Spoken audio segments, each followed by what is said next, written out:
Assalamualaikum warahmatullahi wabarakatuh. Selamat datang di TVRI Sulawesi Selatan di podcast K1 One for You. Baik teman-teman, seperti biasa setiap kita di podcast K1 kita mendatangkan tamu yang sangat luar biasa, dan kali ini ada Bapak Asriyadi, Bapak Dr. Muhammad Asriyadi SHD MPHI. Selamat sore Bapak. Ya, baik. Terima kasih. Beliau adalah seorang dosen, seorang motivator juga, dan beliau juga ternyata penulis. Ya. Ini bagaimana Pak ini? Kenapa bisa? Jadi sebenarnya jobnya itu main jobnya yang mana?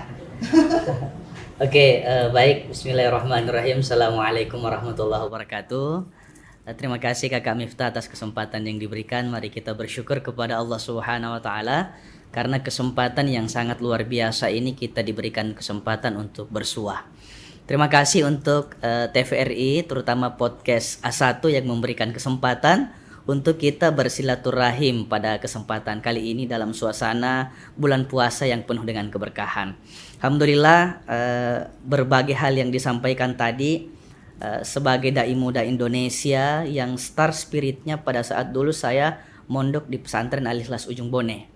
Di sana saya mondok selama 6 tahun, lalu melanjutkan pendidikan di UIN Alauddin Makassar, di mana mengambil prodi yang sangat langka kala itu, prodi kajian hadis, atau kita kenal dengan ilmu hadis, di mana S1, S2 dan S3 saya itu semuanya di Islamic Studies. Dan alhamdulillah berbagai kesempatan belajar kepada para ulama, berbagai kesempatan belajar kepada para guru, akhirnya itu yang menjadikan saya saat ini bisa berdakwah kemana-mana, dan alhamdulillah juga bisa beradaptasi dengan suasana dan kondisi yang sangat luar biasa pada saat sekarang ini. Nah, kalau saya lihat nih Pak ya, kan S1, S2-nya terus doktoralnya semua di UIN Alauddin ya. Kemudian ya termasuk dokter muda juga sebenarnya, karena yang masih muda lah ya. Maunya dipanggil kakak seperti itu tadi kesempatan. Jadi gini Pak, kalau misalnya kita pada saat di dosen, sebagai dosen terus jadi motivator juga, saya lihat profilnya sering memotivasi di sekolah-sekolah, di madrasah. Itu cara bagi perannya seperti apa, atau sama aja Pak? Apakah sebagai motivator? Langsung saja Pak. Baik. Berkaitan dengan saya sering ngajar di kampus, kemudian mentraining, itu sebenarnya passion ingin berbagi dan memberikan spirit baru kepada generasi muda. Sehingga saya bisa memetakan ketika misalnya diberikan ruang untuk berdakwah, ya saya bahasakan berdakwah atau mimbar dakwah saya di kampus itu, ya tentu bagaimana melakukan pengakraban kepada mahasiswa. Kemudian pada saat diberikan kesempatan untuk misalnya ngisi training di sekolah-sekolah, tentu kita sesuaikan segmentasinya. Dan alhamdulillah itu bisa saya jalani dengan baik, dan harapannya bahwa semoga semakin banyak generasi muda Indonesia ini yang termotivasi dengan kehadiran kami misalnya di dunia training motivasi, dan juga bagaimana dakwah itu bisa dirasakan di semua segmen, terutama para anak muda. Karena kalau insya Allah anak muda sudah tersentuh dakwah, yakin dan percaya spiritnya itu akan menjadi sangat luar biasa. Kemudian kalau di kampus, ya saya bahasakan sebenarnya bukan bahasa profesi, tapi itu adalah pengabdian dakwah di mimbar kampus, sehingga harapannya bisa berkesinambungan. Akhirnya alhamdulillah saya melihat kondisi masyarakat muda Sulawesi Selatan khususnya saat ini, ya mereka walaupun bagaimana sibuknya dan pergaulannya di luar sana, kalau tersentuh dakwah, insya Allah etika dan akhlak mereka bisa menjadi sangat baik dan semakin beradaptasi dengan kondisi yang ada di sekitarnya. Ya Pak ya. Terus saya lihat juga sudah ada 3 buah hati nih Pak ya. Ya. Nah itu bagaimana tuh cara membagi waktu dengan keluarga sama kesibukan-kesibukan di luar sana? Ya, alhamdulillah keluarga menerima ya kondisi saya sebagai dai, sebagai dosen, sehingga ketika misalnya saya kadang terlambat pulang ke rumah, ya mereka langsung teriak-teriak heboh begitu pada saat datang. Ya bilang ayah, bahkan kadang anak-anak di rumah itu sudah lupa jawab salam ketika saya datang. Kadang-kadang juga saya misalnya keluar dari rumah itu anak-anak masih tidur. Nah, kadang juga misalnya balik ke rumah anak-anak sudah dalam kondisi tidur. Jadi memang ada waktu-waktu khusus terutama di hari-hari libur kami sempatkan untuk bagaimana memiliki kesempatan bersama dengan keluarga. Dan alhamdulillah saat ini juga saya melakukan pengabdian di pondok pesantren dan anak-anak kami juga ikut di sana sehingga istri ingin melayani suami, anak-anak siap untuk di mana dibawa. Alhamdulillah itu bisa ada kebersamaan dengan keluarga karena menerima dengan apa adanya kondisi ayahnya ini pergi berdakwah dan memberikan motivasi. Berarti ada dukungan penuh dari keluarga Pak. Alhamdulillah. Yang penting kualitas Pak untuk betul. keluarga. Nah baik. Terus saya jadi penasaran nih Pak, gayanya Pak Asriadi sebenarnya di rumah itu seperti apa? Apa kayak ala-ala motivator gitu atau dosen gitu, dosen killer? Baik, saya terinspirasi dari sebuah hadis yang dimana Nabi mengatakan baiti jannati, rumahku itu adalah surgaku. Dan semangat yang kami dapatkan dulu waktu belajar ya di pesantren dengan di kampus, Nabi itu ketika masuk rumah beliau menghilangkan semua jabatannya sehingga memposisikan betul-betul dirinya sebagai ayah terhadap anak-anaknya dan memposisikan dirinya sebagai suami kepada istrinya. Jadi tidak lagi jabatan selaku kalau misalnya dosen punya jabatan apa itu dihilangkan. Bahkan pemimpin kalau memang pemimpin itu hilangkan sebagai pemimpin negara dan sebagainya. Tapi apa posisinya kita? Kita menjadi ayah terhadap anak-anak dan menjadi suami kepada istri sehingga kita bisa semakin asyik ketika memasuki rumah. Itulah spiritnya Nabi mengatakan rumahku adalah surgaku. Masya Allah luar biasa sekali. Pak ya, rumahku adalah surgaku dan komunikasi juga tentunya betul. Pak ya. Nah baik, nah kembali ke tema kita ya. Ini kan bulan Ramadan ya Pak. Jadi sekali lagi saya ucapkan selamat menunaikan ibadah suci bulan Ramadan kepada teman-teman A1 One for You di rumah. Ini bagaimana nih Pak cara kita kembali ke tema ya, bagaimana cerdas bermedia sosial. Kalau dalam bulan Ramadan itu kan ya kita dituntut untuk khusus beribadah, lebih banyak beribadah, lebih baik ya.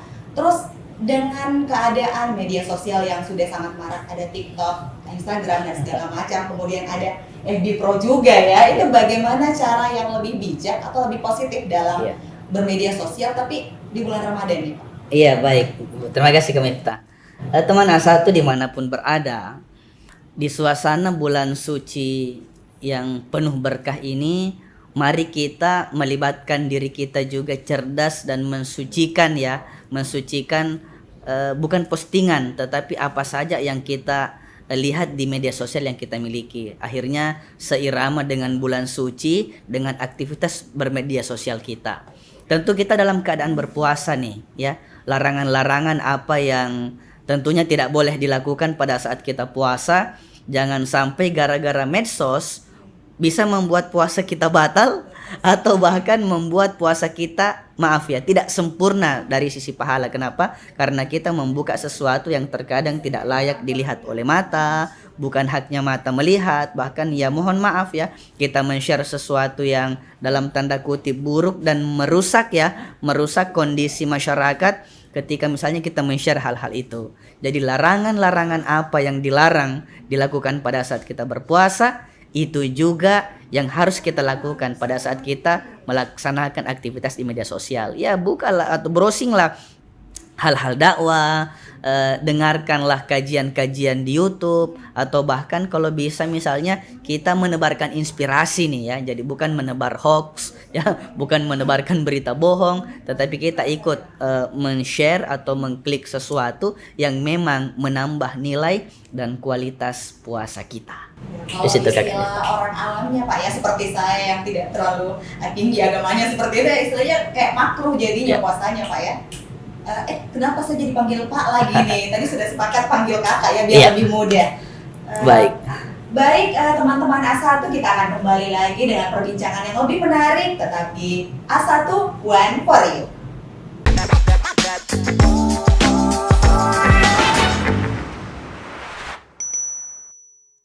Masih di podcast A1 One for You dan masih bersama narasumber hebat kita juga di sini ada Kak Adi. Dan teman-teman A1 juga di rumah, semoga masih lancar ya puasanya.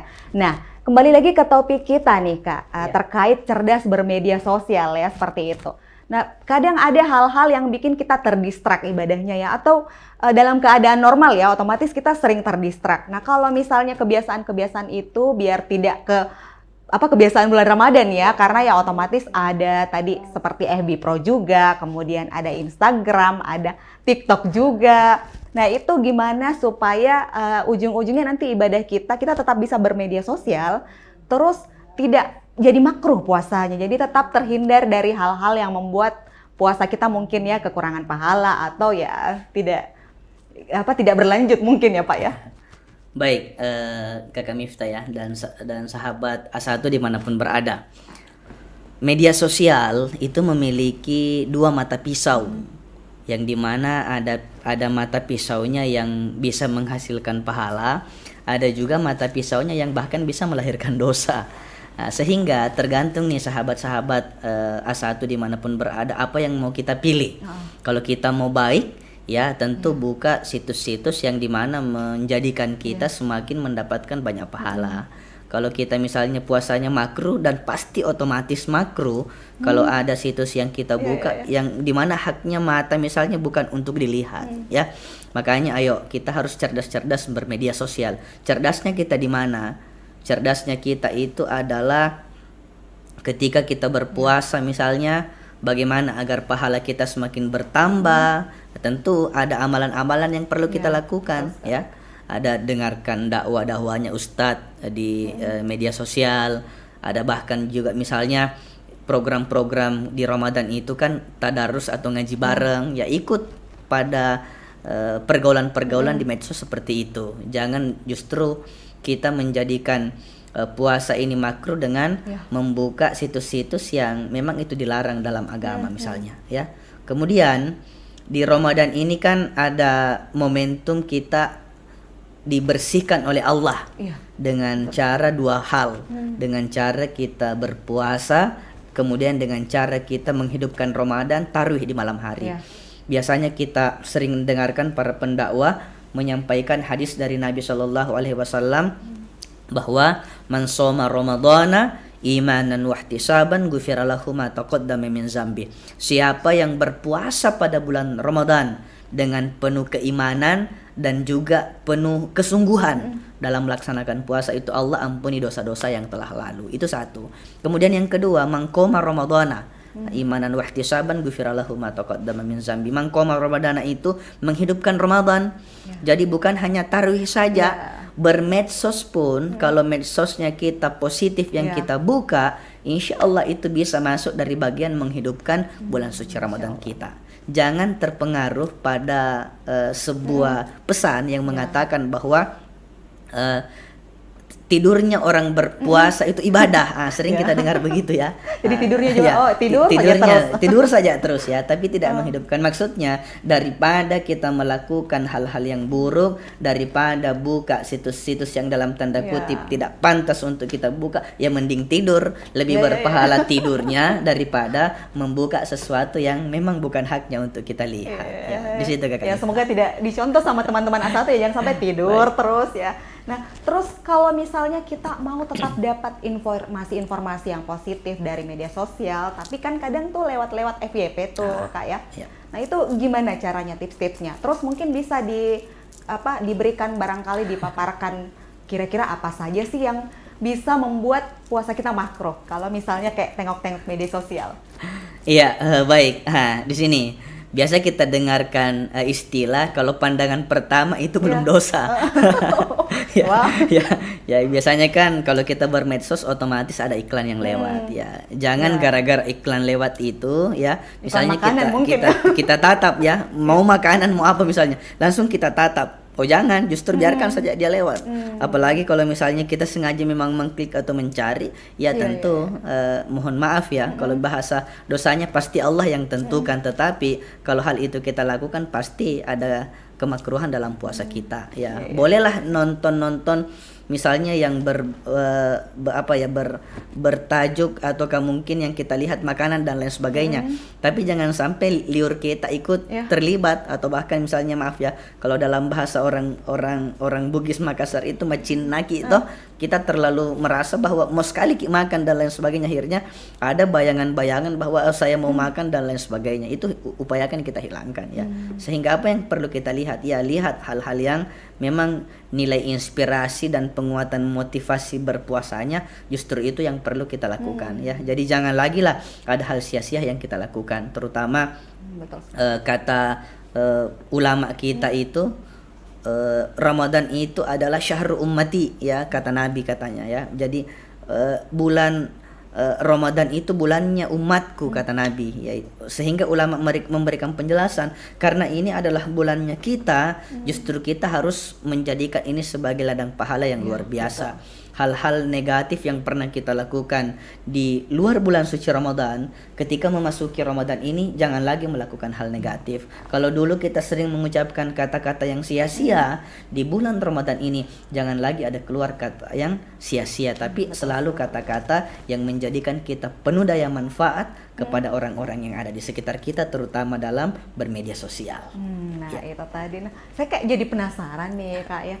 Kalau itu sering terjadi loh sama saya, ketika misalnya buka Instagram atau Facebook di hari biasa pun ya, itu ada seliweran iklan, bukan iklan ya, tapi resep-resep es buah seperti itu, atau mungkin apalagi Ramadan ya, akan berseliweran lah, itu mulai dari pisang hijau, es buah, dari segala macam rasa ya.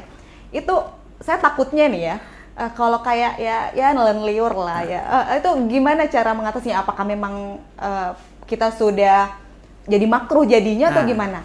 Baik. Tips yang betul-betul ya pakem begitu ya. Ya, sebenarnya tadi bahasa makruh saya keluar kalau bayangan kita terfokus pada makanan. Tapi misalnya kalau kita betul-betul ingin mempersiapkan misalnya takjil untuk keluarga, untuk orang-orang di sekitar kita, justru itu bisa jadi ladang pahalanya ya. Makruhnya di sini kalau kita melakukan sesuatu yang mengurangi kualitas puasa. Tapi kalau misalnya membuka situs makanan untuk kita persiapkan berbuka puasa, justru mohon maaf bisa saja itu ada nilai pahalanya. Kenapa bisa ada unsur pahalanya? Karena kita mempersiapkan sesuatu yang akan enak disajikan untuk keluarga atau saudara-saudara, bahkan sahabat-sahabat tercinta. Jadi bahasa makruhnya di situ tadi, gara-gara itu kita buka melahirkan hal yang senonoh misalnya, bukan pada membayangkan dan liurnya, tidak. Tapi karena gara-gara itu ada hal-hal yang kita lihat, justru jangan sampai kita buka situs makanan ya justru seolah-olah ini kita mau mencoba nih makanan dan lain sebagainya, atau bahkan ada gaya-gaya lain yang kita lakukan. Karena sesuatu yang membatalkan puasa ya, sesuatu yang membatalkan puasa ketika masuk sesuatu di mohon maaf ya, di lubang, terutama lubang mulut kita. Jadi yang membatalkan puasa biasa juga kadang-kadang mohon maaf ya, ada kayak rasa cintanya tadi muncul, dia jilat-jilat tangannya dan lain sebagainya. Jangan sampai ada hal-hal yang seperti itulah, sehingga ada rasa-rasa lain yang masuk dalam tenggorokan. Itu bukan saja makruh kalau begitu, bisa saja puasa kita menjadi batal. Berarti saya jadi takut ya, flashback ke nenek saya dulu waktu bikin masakan ya. Jadi kayak dia coba terus dilepeh lagi begitu Kak ya. Jadi kayak dicoba, oh ini asin atau tidak. Akhirnya dilepeh lagi, itu bagaimana? Akhirnya apakah itu menjadi batal atau gimana? Ini banyak menjadi perhatian netizen sebenarnya. Karena netizen juga. Karena kalau misalnya itu dilakukan, tentu begini, bisa kita ukur standar batalnya. Kenapa? Karena masuk sesuatu yang membatalkan. Sehingga ketika misalnya masak, kan biasanya di dalam rumah itu tidak semuanya orang puasa. Jadi siapa yang diberikan kesempatan mencoba, panggil ke anaknya, panggil cucunya, atau misalnya panggil tetangganya sekalian, coba ini masakan ya, supaya di situ tadi unsur puasa kita bisa menjadi paripurna. Baik, nah terkait masih tentang tema kita nih, terus di sini kan kayak lebih banyak gengsi, ada kita masih milenial ya, masih milenial, terus ada gengsi yang memang ya aktif bermedia sosial, termasuk Kak Adi juga. Nah itu terus bagaimana cara kita menjaga akhlak dan etika kita nantinya pada saat bermedia sosial, biar jadinya kayak tidak menjadi dosa bagi orang lain yang melihat media sosial kita. Ya, baik Kak. Jadi sekarang kan medsos itu sudah jadi way of life ya, sudah jadi jalan hidupnya orang. apa yang membuat orang tidak nyaman di luar medsos, jangan juga membuat orang tidak nyaman pada saat bermedsos. Nah, toh? Jadi misalnya kita jangan terlibat mengeluarkan kata-kata kasar ketika bermedsos. Banyak orang biasanya live ya, live tapi mohon maaf ya kurang elok atau dalam tanda kutip kurang ajar kata-kata yang keluar yang dia ucapkan ya. Janganlah ucapkan kata-kata yang santun. Kemudian tadi misalnya kita mau share informasi ini toh, jangan langsung telan mentah-mentah. Ya, gara-gara informasi yang kita share, apalagi hoax misalnya, itu membuat orang berdosa gara-gara kita. Akhirnya ada dosa jariah yang terjadi. Kenapa hal itu bisa terjadi? Ya karena kita tidak tabayun dulu terhadap informasi yang kita temukan. Sehingga kalau kita mau nyaman, mau justru dapat ladang pahala, ya sebarkan hal-hal inspiratif dan memiliki nuansa baik bagi pembacanya. Suara yang baik bagi pendengarnya, sehingga apa itu menjadi ikutan kebaikan yang kita lakukan di media sosial. Jadi para Gen Z silakan bermedsos. Kenapa? Kita perlu hadir di dunia media sosial saat ini. Kenapa kita perlu hadir? Karena kalau kita tidak hadir, khawatirnya itu malah sesuatu yang negatif yang kelihatan saja di media sosial itu. Tapi kalau kita memunculkan hal-hal positif, insya Allah itu akan bisa menjadi ikutan. Dan harapannya ya kita doakan sama-sama bagi yang sering konten positif nih, semoga hasil konten kita bisa FYP juga ya, supaya apa ya kita dapatkan berkah, dan di bulan Ramadan kita juga berbagi dari FYP itu. Harapannya di sana. Kalau perlu dimonetisasi Kak ya. Kalau perlu dimonet ya, betul. Iya, baik. Nah, ini gimana nih Kak? Kalau misalnya nanti mungkin ada tips-tips yang menarik lagi bagi teman-teman A1 di rumah, biar nanti kayak jadinya bermedsos dengan lebih positif lagi, baik. Kemudian lebih bermanfaat lah ya untuk orang-orang di sekitarnya. Baik, ada konsep kami seperti ini. Sebelum melakukan sesuatu, perbaiki niat perbaiki niat, kemudian ada istilah usaha, lalu tawakal ya. Niatnya apa? Niatnya itu niat membuka sesuatu yang positif, niat men-share sesuatu yang positif. Kemudian ya usahanya di mana? Ya klik sesuatu yang positif. Dan tawakalnya apa? Tawakalnya adalah kalaupun kebaikan yang kita buka, kebaikan yang kita lihat, kebaikan yang kita share, jadikan itu sandaran kepasrahan kepada Allah Subhanahu wa taala, agar supaya insya Allah aktivitas medsos yang kita lakukan selalu ada pemantauan dari Allah. Apa yang kita lakukan ketika itu terjadi, kita pasti akan melakukan hal-hal yang baik karena kita merasa selalu diawasi oleh Sang Maha Pencipta. Iya. Nah, baik. Nah, ini ada foto ya, Kak ya. Ini bisa diceritakan barangkali terkait. Oh ya, baik. Ini adalah aktivitas yang saya lakukan di tahun kemarin waktu mendampingi Guru Ta. Waktu itu beliau masih berposisi sebagai Imam Besar Masjid Istiqlal Jakarta pada kegiatan Convention Masjid Nusantara ya, kegiatannya di Malaysia. Kemudian aktivitas ini pada saat saya mengikuti training for trainer dari mantan Menteri Agama ya, pada penguatan moderasi beragama.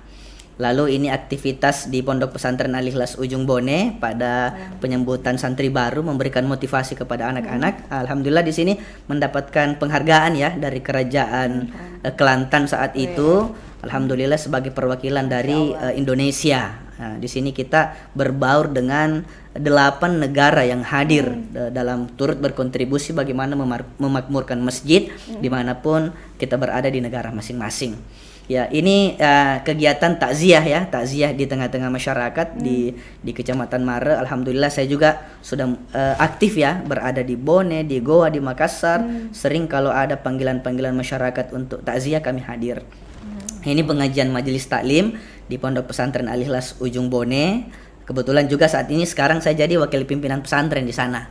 Dan ikut terlibat di tengah-tengah masyarakat. Mozaik Ramadan ya, di salah satu media radio yang kita kenal di Sulawesi Selatan ini. Alhamdulillah tahun lalu ya. Ya, tahun lalu. Ini baru-baru di bulan Januari kemarin obrolan komunitas ya, berkaitan dengan forum komunikasi pondok pesantren yang ada di Sulawesi Selatan. Kebetulan kami memberikan kontribusi real, berbagi inspirasi, sharing motivasi, bagaimana bukan cuma masyarakat sekarang yang kita cerdaskan, tetapi pengelola pondok pesantren, pengelola masjid dan para dai kita upgrade untuk bagaimana semakin bisa menyesuaikan dengan kondisi zaman.